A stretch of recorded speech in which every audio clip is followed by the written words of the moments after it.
بسم اللہ الرحمن الرحیم۔ السلام علیکم ناظرین، اس ویلاگ میں آپ کو 3-4 خبریں دیتے ہیں۔ سب سے پہلے تو یہ کہ علی محمد خان صاحب پاکستان تحریک انصاف کے رہنما 5ویں بار گرفتار ہو گئے۔ اس سے پہلے 4 دفعہ ان کی گرفتاری ہو چکی ہے and this is the 5th time ان کو ریلیز کیا تھا پشاور جیل سے، اور اس کے بعد ملتان پولیس نے ان کو دوبارہ گرفتار کر لیا، اور اس بار اینٹی کرپشن کسی کیس میں ان کی گرفتاری ہو رہی ہے۔ تو پاکستان تحریک انصاف کے وہ تمام لوگ جو ابھی تک پاکستان تحریک انصاف چھوڑنے کے لیے تیار نہیں ہیں اور عمران خان کے ساتھ کھڑے ہیں اور پریس کانفرنس کرنے کے لیے آمادہ نہیں ہیں، وہ دوبارہ ابھی تک گرفتار ہو رہے ہیں، اور علی محمد خان ان میں سے ایک ہیں۔ اب ان کی جو گرفتاری یا ان کی جو قید یا ان کی جو اسیری ہے وہ کافی مطلب کہ 1 مہینے سے تقریباً قریب ہو گئی ہے، اور تقریباً کوئی 4 دفعہ رہا ہونے کے بعد 5ویں دفعہ دوبارہ وہ اریسٹ ہو گئے۔ لیکن جو علی محمد خان کی باڈی لینگویج آج میں نے دیکھے جب 5ویں دفعہ انہیں اریسٹ کر رہے تھے، اینڈ جب پہلی دفعہ رہائی کے بعد دوسری دفعہ بھی ان کو اریسٹ کیا ہے، تو باڈی لینگویج بڑی کمپوز تھی اور اس میں کسی قسم کی کوئی گھبراہٹ نہیں تھی، اور آج بھی وہ بڑے کانٹینٹ تھے اور بڑے آرام سے انہوں نے گرفتاری دیا، بلکہ بڑی گلاسز وغیرہ بھی انہوں نے لگائی ہوئی تھیں، اور وہ جب رپورٹر جو ہے وہ ان کی فوٹیج لے رہا تھا تو اس میں آپ دیکھ سکتے ہیں کہ وہ اپنے کچھ جاننے والوں سے مل رہے تھے، اور اس کے بعد بڑے آرام سے پولیس کے کہنے پہ ان کی گاڑی میں بیٹھ کے وہ ان کے ساتھ چلے گئے۔ تو ایک تو یہ سچویشن ہے، پی ٹی آئی کے علی محمد خان 5ویں دفعہ گرفتار ہوئے ہیں۔ دوسری طرف پی ٹی آئی کے پرویز خٹک جو تھے ان کے حوالے سے 2 خبریں۔ ایک خبر تو یہ ہے کہ پرویز خٹک صاحب نے اپنا ایک گروپ جو ہے تقریباً وہ بنا لیا، اور وہ اپنی ہی ایک نئی پارٹی بنانے کا جلد اعلان کرنے والے ہیں، اور اس میں تقریباً کوئی 20-30 کے قریب لوگ ان کے ساتھ ہوں گے جو کہ اس نئی جماعت کا حصہ ہوں گے کے پی کے سے۔ ویسے تو آپ کو پتہ ہے کہ پولیٹیکل پوائنٹ آف ویو سے پرویز خٹک کے پی کے میں کافی با اثر خاندان سے تعلق رکھتے ہیں، اور ان کا اپنا گروپ بھی بہت بڑا ہے، اور بہت سارے لوگ جو ہیں پی ٹی آئی کے پی کے میں ان کے ساتھ وہ رابطے میں تھے، اور ایک بائنڈنگ فورس بھی تھے، اور اپنا ایک اثر و رسوخ تو وہاں پہ رکھتے ہیں۔ اب ایک خبر تو یہ ہے کہ جی انہوں نے اپنی پارٹی بنانے کا فیصلہ کیا ہے، اور اس میں وہ لوگوں سے بات کر رہے ہیں، اور بہت سارے لوگ مثال کے طور پہ عاطف خان اور چند اور لوگ پاکستان تحریک انصاف کے جو پی ٹی آئی کے پی کے کا حصہ ہیں اور پہلے کابینہ میں بھی رہ چکے ہیں، ان کے ساتھ ان کی بات چیت وغیرہ ہوئی ہے، اور انہوں نے ان کو دعوت دی ہے کہ وہ لوگ بھی پرویز خٹک صاحب کو جوائن کریں۔ لیکن 3-4-5 نام ایسے ہیں رپورٹ ہو رہے ہیں جن میں انہوں نے کہا ہے کہ جی ہم پاکستان تحریک انصاف کے ساتھ ہی وفادار رہیں گے، لوئل رہیں گے، اور ابھی ہم آپ کو جوائن نہیں کر سکتے۔ تو ایک خبر تو پرویز خٹک کے حوالے سے یہ ہے۔ دوسری خبر یہ ہے کہ ان کے معاملات جہانگیر خان ترین صاحب کے ساتھ طے ہو رہے ہیں، بلکہ ہو نہیں رہے، ہو گئے ہیں۔ یہ خبر ہے جو میں آپ کو بتا رہا ہوں ذرائع سے، اور وہ یہ ہے کہ جی جہانگیر خان ترین صاحب نے اپنی جو پارٹی بنائی ہے استحکام پاکستان پارٹی، انہوں نے اس کی جنرل سیکرٹری شپ جو ہے وہ پرویز خٹک کو آفر کیا ہے کہ وہ جنرل سیکرٹری کے طور پہ استحکام پاکستان پارٹی کا حصہ بن جائے، اور پرویز خٹک صاحب کو یہ آفر جو ہے وہ کافی حد تک مناسب لگی ہے اور قابل قبول ہے، اور انہوں نے استحکام پاکستان پارٹی جوائن کرنے کا فیصلہ کر لیا بطور جنرل سیکرٹری۔ تو یہ 2 خبریں ہیں، 2 متضاد خبریں ہیں پرویز خٹک کے حوالے سے، اور دونوں کے اپنے اپنے ذرائع ہیں، لیکن یہ بات کافی حد تک طے ہے کہ وہ پاکستان تحریک انصاف کا حصہ نہیں ہے۔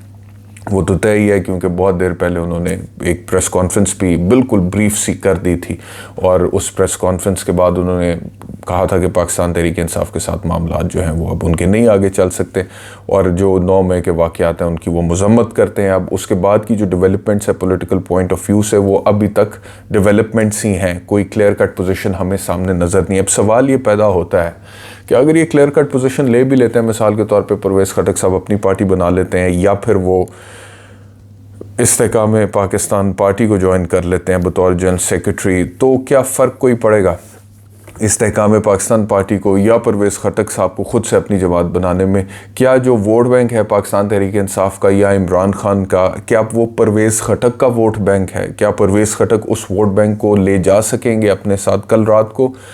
میرے شو میں سائرہ بانو تھیں اور انہوں نے کہا کہ یہ جو استحکام پاکستان پارٹی بنی ہے اس میں جو لیڈران ہیں رہنما وہ تو سارے اکٹھے ہو گئے ہیں، بس ورکر کا انتظار ہے، کارکن کا انتظار ہے. تو یہ میں سمجھتا ہوں کہ کافی حد تک تجزیہ درست ہے، کیونکہ صرف ان لوگوں کے اکٹھے ہونے سے جن کو آپ فرسٹ ٹیئر یا سیکنڈ ٹیئر آف لیڈرشپ کہہ سکتے ہیں پاکستان تحریک انصاف کی، ان لوگوں کے اکٹھے ہونے سے یہ ضروری نہیں ہے، بلکہ بہت مشکل ہے کہ عمران خان کا جو اپنا نظریاتی ووٹ بینک ہے گراس روٹ لیول پہ وہ ٹوٹے اور وہ ان لوگوں کے ساتھ چلا جائے. کیونکہ جو عمران خان کی پولیٹیکل سٹرگل ہے وہ کئی سالوں پر محیط ہے، اور ان لوگوں کی وجہ سے لوگوں نے عمران خان کو ریکگنائز کر کے عمران خان کو ووٹ دینے کا فیصلہ نہیں کیا تھا، بلکہ عمران خان کی وجہ سے ان لوگوں کو ریکگنائز کر کے ووٹ دینے کا فیصلہ کیا تھا. ان لوگوں کی جو پولیٹیکل کریڈیبلٹی یا پولیٹیکل پاپولیرٹی ان کے عوام کی حلقوں کی نظروں میں، حلقے کے لوگوں کی نظروں میں جو بنی تھی،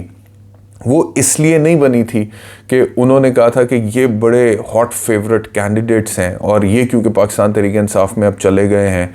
اپنی امپورٹنس تھی، میں یہ نہیں کہتا بالکل ہی کوئی امپورٹنس نہیں تھی، بالکل اپنی امپورٹنس تھی، لیکن یہ پرائمریلی جو ریزن تھا میرے حساب سے وہ یہ نہیں تھا کہ جی یہ لوگ کیونکہ پاکستان تحریک انصاف میں چلے گئے اس وجہ سے ہم پاکستان تحریک انصاف کو ووٹ دیں گے، بلکہ it was the other way round کہ کیونکہ پاکستان تحریک انصاف عمران خان کی ہے اور عمران خان اس کو لیڈ کر رہے ہیں اور یہ لوگ پاکستان تحریک انصاف میں چلے گئے، لہٰذا پاکستان تحریک انصاف عمران خان کے، عمران خان کی وجہ سے ہم ان لوگوں کو ووٹ دیں گے. تو وہ جو ووٹ بینک ہے نیچے گراس روٹ لیول پہ وہ نظریاتی طور پر عمران خان کا ہے، وہ پی ٹی آئی کا ہے، وہ تبدیلی کا ہے، وہ عمران خان کی شخصیت کا ہے، وہ ان کے نظریے کا ہے. وہ جو باتیں انہوں نے کی ہیں، ریاست مدینہ بنانا چاہتا ہوں اور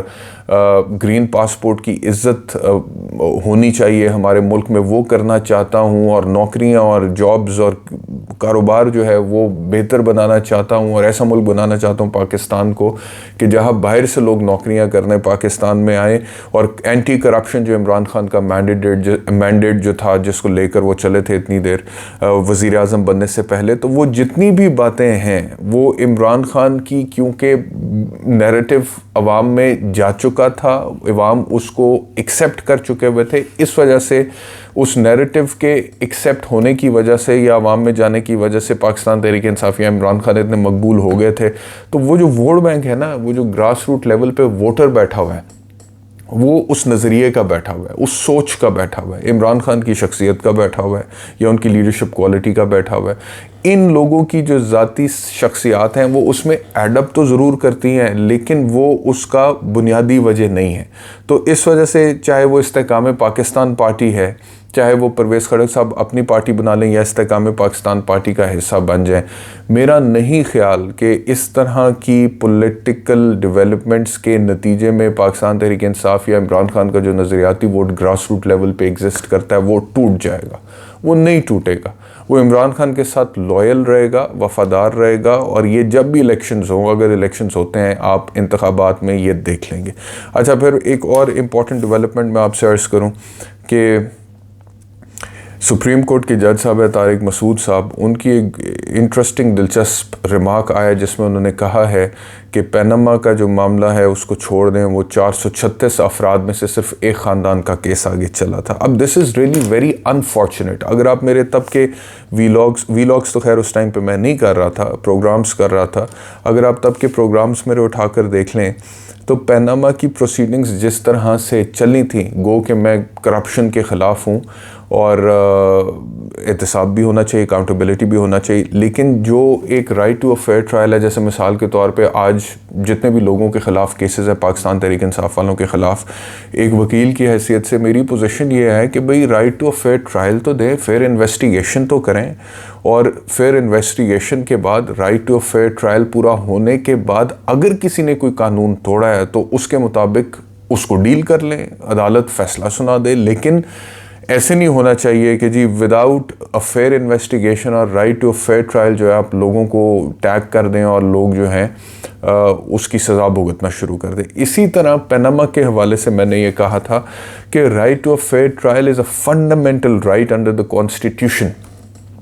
اور جب 184(3) میں آپ نے ایک بندے کو نااہل کر دیا ہے, چاہے وہ نواز شریف تھے یا جہانگیر ترین تھے, تو آپ نے آرٹیکل 10 کی وائلیشن کر دی ہے, right to a fair trial کی. تو اس وجہ سے میں اس فیصلے کو سپورٹ نہیں کرتا. آج یہ طارق مسعود صاحب جج جو ہیں سپریم کورٹ آف پاکستان کے, انہوں نے یہ بات کر کے اس چیز کو انڈورس ہی کیا نا. انہوں نے کہا کہ اس کو چھوڑ دیں. وہ 436 افراد کے نام آئے تھے پیناما میں, جس میں سے ایک خاندان کے خلاف اب وہ کیوں چلے تھے یہ بھی سوچنے کی بات ہے کہ صرف ایک خاندان کو سنگل آؤٹ کیوں کیا گیا تھا اس ٹائم پر, اور پھر وہ معاملات چلے اور اس کے بعد پھر ان کو تاحیات نااہل کیا. تو اس میں پولیٹیکل پوائنٹ آف ویو سے بہت سارے لوگوں کو لگتا ہوگا کہ وہ درست ہے, جن کی اینٹی نواز وابستگی ہے, لیکن اسٹرکٹلی لیگل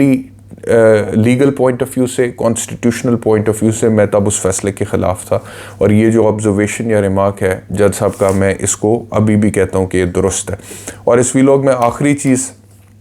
بجٹ ہے جی. ابھی as I talk to you right now Ishaq Dar صاحب جو ہیں وہ بجٹ پیش کر رہے ہیں, اور بجٹ کا جو مجموعی حجم ہے وہ 14,460 ارب روپے ہے. 14,460 ارب کا بجٹ ہے اس مالی سال کا. اب میں آپ کو صرف بتا دوں, ٹیکنیکلی زیادہ ڈیٹیل میں تو نہیں ہم جائیں گے اس میں, لیکن میں آپ کو اتنا بتا دوں کہ بنیادی طور پہ پاکستان کے جو خرچے ہیں, ہمیں جو اس مالی سال میں خرچہ چاہیے نا ملک چلانے کے لیے, وہ ہے 14,460 ارب روپے ہمیں چاہیے ملک چلانے کے لیے. جیسے کسی گھر کا بجٹ ہوتا ہے یا کسی ادارے کا بجٹ ہوتا ہے یا کسی دفتر کا بجٹ ہوتا ہے, آپ سمجھتے ہیں نا, کسی دکان کا بجٹ ہوتا ہے, تو وہ دکان چلانے کے لیے جی بجلی کا خرچہ اتنا ہے, اندر مال رکھنا ہے تو اتنا مال رکھنا ہے, ملازم رکھنا ہے تو ان کی یہ تنخواہیں ہوں گی, پھر ہم اتنے پیسے کمائیں گے, پھر اتنا مال بیچیں گے, وہ مال کتنے کا بکے گا, اس میں پروفٹ کتنا ہوگا, ہم کمائیں گے کتنا, یہی بنیادی طور پہ بجٹ ہوتا ہے نا. تو یہ پورے سال کا ہمارا جو بجٹ ہے, جو ہمیں چاہیے پیسے, وہ 14,460 ارب روپے چاہیے. اب صرف خسارہ کتنا ہے, یعنی کہ چاہیے تو ہمیں 14,460 ارب روپے بجٹ میں ملک چلانے کے لیے, لیکن خسارہ جو ہے وہ 7,573 ارب روپے کا ہے. یعنی کہ آلموسٹ تقریباً جتنا ہمارا خرچہ ہے, جتنا ہمیں بجٹ چاہیے, اس کے تقریباً آدھا جو ہے ہمارے پاس ہے ہی نہیں. یہ خسارہ ہے. اب اس کو کدھر سے پورا کرنا ہے؟ اب دیکھیں نا, یہ تو ایسے ہی ہے کہ مثال کے طور پہ مجھے اپنا کوئی کام چلانے کے لیے 100 روپیہ اگر چاہیے اور ہیں میرے پاس 50 روپے, اب میں نے وہ 50 جو دوسرے مجھے چاہیے کام چلانے کے لیے, وہ کہاں سے لے کر آنے؟ کسی قرضہ لو, IMF کے پاس جاؤ, چائنا کے پاس جاؤ, سعودی عرب کے پاس جاؤ,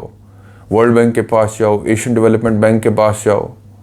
اسلامک ڈیولپمنٹ بینک کے پاس جاؤ. ٹھیک ہے, تو وہ اب جب آپ کے پاس وہ نہیں ہوتا تو اس کے بعد معاملات خراب ہوتے ہیں. پھر قرضوں کے حوالے سے آپ وہ شرائط بھی مانتے ہیں, انٹرسٹ ریٹ بھی زیادہ ہوتے ہیں. تو کہنے کا مقصد یہ ہے کہ ویسے تو ہر سال ہی خسارہ ہوتا ہے بجٹ میں, اس بار کا جو خسارہ ہے وہ بہت زیادہ ہے. اور جو حالات ہیں, جس طرح سے حکومت نے پچھلے 1 سال میں ملک کو چلایا, اس کی وجہ سے سچویشن اور خراب ہو گئی. آپ جتنا مرضی کہہ لیں کہ 32,000 کر دیے کم سے کم اجرت, میرے خیال ہے 25,000 سے اٹھا کے 32,000 کے قریب لے گئے, لیکن جو مہنگائی ہے, جو خرچے ہیں,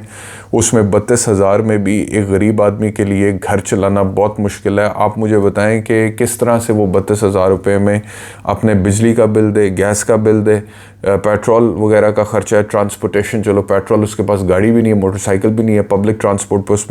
نے جانا ہے, تو وہ کیسے پورا کرے. اس کے بعد بچوں کو کیسے پڑھائے, اس کے بعد دوا دارو, ہیلتھ وغیرہ کی کوئی خرچہ وہ کیسے کرے, کوئی اس کے علاوہ 100 خرچے ہوتے ہیں بندے کے, کیسے چلائے 32,000 روپے ایک مہینے میں. ایک اپر مڈل کلاس فیملی ایک ریسٹورنٹ میں جائے 5-7 لوگوں, تو وہ ایک ٹائم کا کھانا جو ہے وہ 32,000 تقریباً, اس کا 30-32-35,000 آج کل بل آ جاتا ہے. تو ایک غریب آدمی 32,000 روپے میں پورا مہینہ اپنا گھر کیسے چلائے؟ یہ اور بہت سارے ایسے لوگ ہیں جن کو 32,000 بھی نہیں ملتا بھائی. یہ تو آپ سرکاری طور پہ کم سے کم اجرت کی بات کریں, ایسے بھی لوگ ہیں جن کو 32,000 بھی نہیں ملتا. تو اب کہنے کا مقصد یہ ہے کہ یہی المیہ ہے ہمارا سب سے بڑا, کہ ہمارا اب ملک جو ہے, ہمارا جو گھر ہے, اسے چلانے کے لیے 14,460 ارب روپیہ ہمیں چاہیے, لیکن ہمارا جو خسارہ ہے وہ 7,573 ارب روپے ہے. تو پھر حالات اور کیا ہوں؟ حالات یہی ہوں گے جو کہ حالات ہیں. اور سونے پہ سہاگا یہ ہے کہ یہ چیزیں ریزالو ہو سکتی ہیں. میں آپ کو بتاؤں, these things can be resolved. لوگ ملک اکنامک کرائسس میں سے باہر نکلتے ہیں. Pakistan is a big entity, اتنا بڑا ملک ہے, اتنے وسائل ہیں, اتنے ریسورسز ہیں, ان کو بروئے کار لاتے ہوئے. لیکن مسئلہ یہ ہے کہ جو لوگ حکومت میں بیٹھے ہیں, جو سٹیک ہولڈرز ہیں, جو طاقت میں بیٹھے ہیں, ان لوگوں کے اپنے آپسی مسائل اتنے زیادہ ہیں کہ کس کے پاس وقت ہے کہ جی وہ کیسے اس خسارے کو ختم کرنا ہے, اکنامک ڈیولپمنٹ کیسے انشور کرنی ہے اور ملک کو کیسے ترقی کی راہوں پر گامزن کرنا ہے. ٹائم ہی نہیں ہے لوگوں کے پاس, اور اس طرف کام ہی نہیں ہو رہا, کام تو کسی اور طرف ہی ہو رہا ہے. معاملات آپ دیکھیں کہ سیاسی طور پر اتنے الجھے ہوئے ہیں کہ اس طرف تو فوکس ہی نہیں ہے, اور جب فوکس ہی نہیں ہوگا تو مسئلہ حل بھی نہیں ہوگا. تو لیکن اللہ تعالی ہمارے ملک کے لیے بہتر کرے. بہت شکریہ ویلاگ دیکھنے کے لیے, اپنا خیال رکھیے. اللہ حافظ.